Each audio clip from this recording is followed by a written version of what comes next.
اور جب تم نے ان مشرکوں سے اور جن کی یہ اللہ کے سوا عبادت کرتے ہیں ان سے کنارہ کر لیا ہے تو غار میں چل رہو، تمہارا پروردگار تمہارے لیے اپنی رحمت وسیع کر دے گا اور تمہارے کاموں میں آسانی کے سامان مہیا کرے گا۔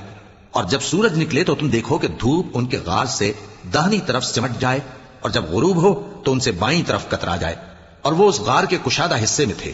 یہ اللہ کی نشانیوں میں سے ہیں، جس کو اللہ ہدایت دے وہ ہدایت یاب ہے، اور جس کو گمراہ رہنے دے تو تم اس کے لیے کوئی دوست راہ بتانے والا نہ پاؤ گے۔ اور تم ان کے متعلق خیال کرو کہ وہ جاگ رہے ہیں حالانکہ وہ سوتے ہیں، اور ہم ان کو دائیں اور بائیں کروٹ بدلاتے تھے، اور ان کا کتا چوکھٹ پر دونوں ہاتھ پھیلائے ہوئے تھا۔ اگر تم ان کو جھانک کر دیکھتے تو پیٹ پھیر کر بھاگ جاتے اور ان سے دہشت میں آ جاتے۔ اور اسی طرح ہم نے ان کو اٹھایا تاکہ آپس میں ایک دوسرے سے دریافت کریں۔ ایک کہنے والے نے کہا کہ تم یہاں کتنی مدت رہے؟ انہوں نے کہا کہ 1 دن یا اس سے بھی کم۔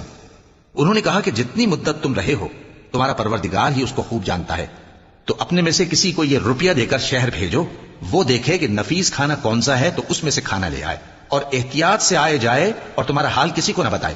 اگر وہ تم پر دسترس پا لیں گے تو تمہیں سنسار کر دیں گے یا پھر اپنے مذہب میں داخل کر لیں گے، اور اس وقت تم کبھی فلاح نہیں پاؤ گے۔ اور اسی طرح ہم نے لوگوں کو ان کے حال سے خبردار کر دیا تاکہ وہ جانیں کہ اللہ کا وعدہ سچا ہے، اور یہ کہ قیامت جس کا وعدہ کیا جاتا ہے اس میں کچھ شک نہیں۔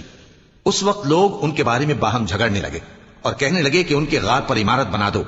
ان کا پروردگار ان کے حال سے خوب واقف ہے۔ جو لوگ ان کے معاملے میں غلبہ رکھتے تھے وہ کہنے لگے کہ ہم ان کے غار پر مسجد بنائیں گے۔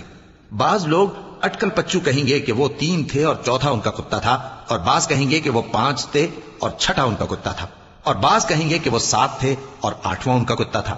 کہہ دو کہ میرا پروردگار ہی ان کے شمار سے خوب واقف ہے، ان کو جانتے بھی ہیں تو تھوڑے ہی لوگ جانتے ہیں۔ تو تم ان کے معاملے میں بحث نہ کرنا مگر سرسری سی بحث، اور نہ ان کے بارے میں ان میں سے کسی سے کچھ دریافت ہی کرنا۔